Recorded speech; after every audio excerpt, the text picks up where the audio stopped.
There is a radio championship Murray Warner is putting on with that time-honored question, who could beat whom? And he rounds up 16 names, and they're going to box off to find a champion on radio. The tournament would be broadcast on radio in the form of a simulated contest. The script for the matches was to be generated by an NCR 315 computer. I've had a number of inquiries over the internet about whether the computers were capable from the 60s and 70s of doing a decent simulation of the boxers. And certainly they were. After all, in 1969, NASA put a man on the moon using these computers from that time. Simulation is a process whereby the computer is programmed to imitate or reenact activities in the real world. In order to simulate well or realistically, you have to study the particular entities or things that are involved in any given process so that you understand how they perform. For example, in this case, we're talking about boxers. What are the things that a boxer does? He throws punches, he moves, he bobs, he weaves, he crouches, he clinches. He has power, he has quickness of varying degrees. He has certain types of moves, things of that nature. Have to be identified, defined, quantified, put into these computer profiles. And then the computer, when it runs the simulation, it will actually refer to these profiles to get the numbers so it can compare them and see what the result of a particular action is. In 1946, I remember this. I mean, I have it just documented. That's why I remember the year. I even wrote this process up in a notebook, which I still have. I still have those notes. After I started to list all these variables, we found that there were 129 of these variables. City, the sun and fun capital of the world, Miami, Florida. Through the incredible speed of the NCR 315 computer, Warner Productions proudly presents the all-time heavyweight championship tournament.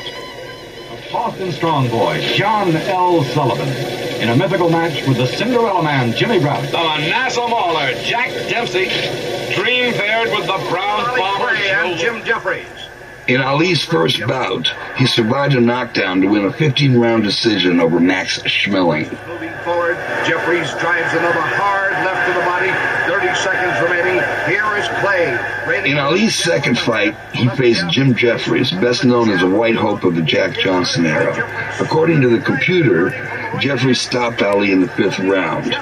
I was an amateur boxer in the Chicago area when the radio shows came on. It was the great heavyweights and the great middleweights, the tournament radio, narrated with a style of the 40s, you know. Throws a right, throws a left, you know, Jeffries here. Marciano pumps the left of the body, and they clinch immediately out at the center of the ring. Both of these men... Marciano marched through his side of the draw, beating Gene Tunney, Max Baer, and Jeffries. These victories carried him into the tournament final against the Manasseh Mauler, Jack Dempsey. We followed them very closely. It was like Rocky was back in the ring again, you know, with the family, because we're thinking, wow, now he's going up against all these great names, and let's see how the so-called experts, you know, determine his place among the great. We knew where he should stand from day one, at the very top. We still feel that way very strongly. Marciano won the title over Jack Dempsey. That made everybody happy except for one guy. His name was Muhammad Ali. Muhammad Ali doesn't take kindly, would be the way to say it, to having been beaten by Jim Jeffries. Remember, at that time, there also was a play on Broadway called The Great White Hope. And he identified with Jack Johnson, the man who beat Jim Jeffries. So he threatened to sue Murray Warner. If he had no quarrel with those Viet Cong, he certainly had a quarrel with Murray Warner. Ali was so irate at the fact that he had not been crowned the greatest of all time that he actually sued the producer, Murray Warner. And he claimed that he was being defamed, in a sense, by having been defeated in this fantasy tournament. to settle the lawsuit, he'll let this nice little radio series go to a conclusion, and Marciano wins. And then he'll take the winner, Marciano, and in a film, live with the two participants, he will pit Marciano and Muhammad Ali on closed circuit.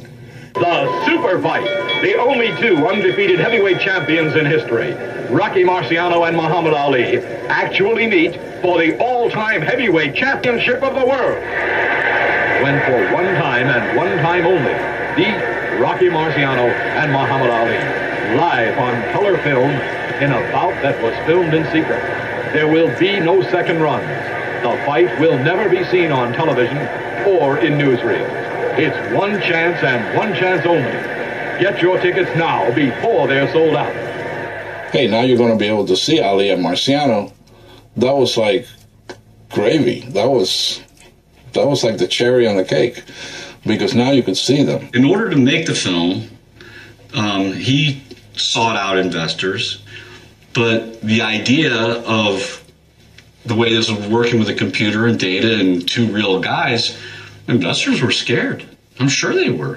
I mean, you think about it. Back then, who would put their money into something? A wild scheme. This guy's got to be a con man. He eventually put up the house we grew up in. He put up the cars, vehicles we owned. He put up all the jewelry we owned. He mortgaged and pawned everything we owned. He believed in his vision so much that he was willing to risk it all to make it happen.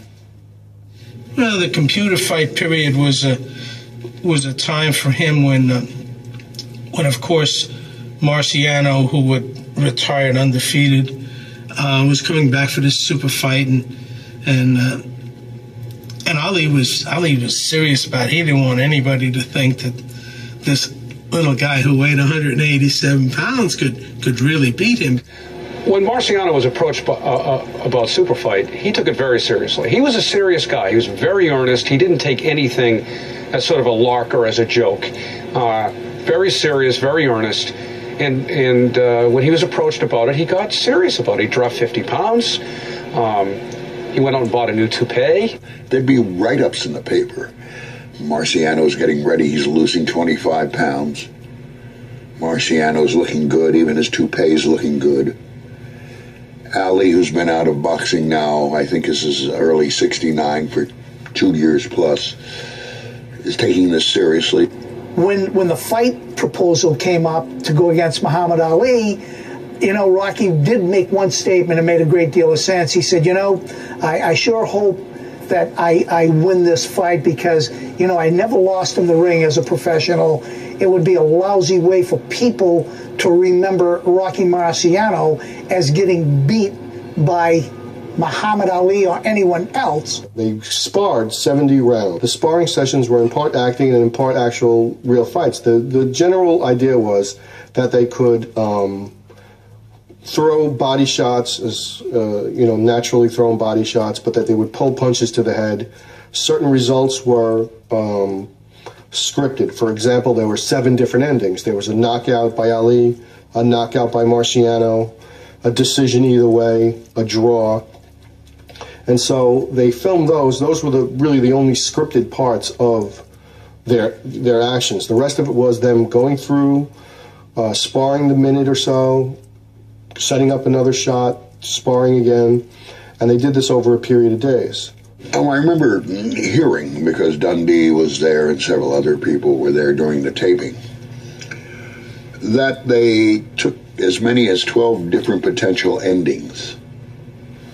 Ali winning some, Marciano winning some. Ali standing in the corner getting whooped, as he said, Ali whooping and cutting up, which was important, Marciano. One of the stories that came out of the filming of the super fight was that Ali very quickly asked for a couple of extra dollars to go through the punishment that he was receiving to the body. He came to Murray Warner a couple of days into the sparring matches and said that Marciano had actually injured his arms and he had trouble lifting his hands, and therefore they needed to take a couple of days off. And I think that was tribute to Marciano's punching power.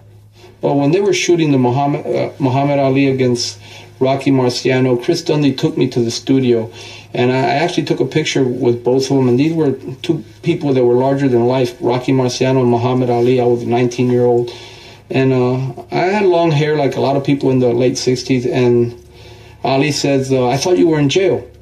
And I got up on my haunches and I looked at him like that. I go, me in jail, you know, and I never had been in jail, thank God. And he goes, yeah. And I go, he goes, ain't you Sirhan? And I go, no, I'm not Sirhan. And then he realized I wasn't taking it as a joke. He was just joking. I was just a kid. And he goes, forget it. And I have to tell you one great story that took place there. You remember the time, it was in the 68, 69, and there was turbulence going on in this country with the black-white thing. There was Vietnam. It was troubled times in this country. And obviously when these guys got in the ring, they would get a break. And I remember one time where the two of them were in a corner, actually sitting down on the floor, and they were literally sharing a grapefruit. Rocky was peeling it, broke it open, gave half to Muhammad Ali. And their conversation, you might think, would tend around boxing. It was all about this country, all about the black-white situation. It was all about the troubled times and what they could do as two guys that I'm sure a lot of people looked up. What could they do to make things a little bit better for this country? The respect that they both had for each other was something that you had to be there to understand and appreciate. And it was just absolutely one of the nicest things that I remember about Muhammad Ali. And a few months later, a representative of Rocky Marciano came. I was undefeated, maybe 10 fights, 10 knockouts I had. They were interested in managing me. And my manager at the time, a small-time Cuban manager, he said, you know, getting in with Rocky Marciano, that wouldn't be bad for us. And I thought about it. I go, whatever you want to do. And I don't know, he was only 47. A few months later, boom, he had an airplane crash and he died. My father was really broken up when Rocky died in the plane crash.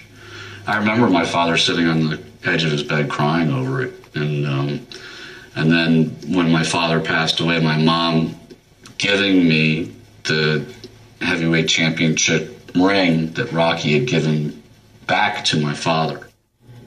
When Marciano died in a plane crash, I was so crushed because I was a friend of Rocky's from the time I was a young teenager.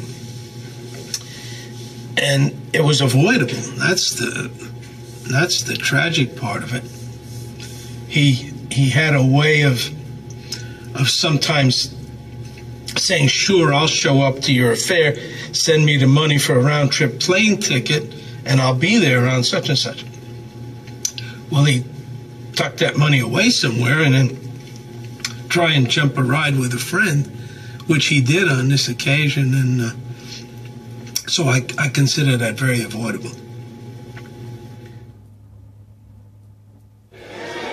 We're talking about two of the greatest fighters ever, and it's just too tough a call for me to make. No computer can determine the outcome of a fight. That's bunk. I cut it short. Ali would have beat him. I believe Ali would have beat him. It's speculative, and I don't speculate as much as I used to. Too close to call. I just see it as a TKO by Ali in the latter rounds. You can only go by records, and you know, last time I looked, Rocky Marciano was 49-0, 43 by knockout. Pretty tough record to compete with. Who knows? I've never predicted a fight in my life. I've never knocked anybody before a fight, and I'm certainly not going to start now. Well, then that will have to be a time that I just quit moving, because no man in the history of boxing or now can really corner a fighter and keep him there unless he's got bad legs or he's a little old, and he have to. But he would, if you remember my fight with George Chuvalo, I was criticized for just deliberately for 15 rounds letting him beat me in the stomach and the sides. But if a man's strategy is to corner me in a round and corner me, wear me down, and then knock me out, then he's taking a big gamble, because if he don't corner me, if he don't wear me out, then he's in trouble. Mainly, you must realize this: anybody watching this show, or any who knows anything about boxing and real fighting, will tell you that before, not just Marciano, but any fighter, if he's in arm reach of me, he's hit, he's cut, he's bleeding, his face is puffed up, he can't think, his brains are shook up. And for a man to just keep cornering me and keep coming to me, then I just must quit punching or something in order to let him do it.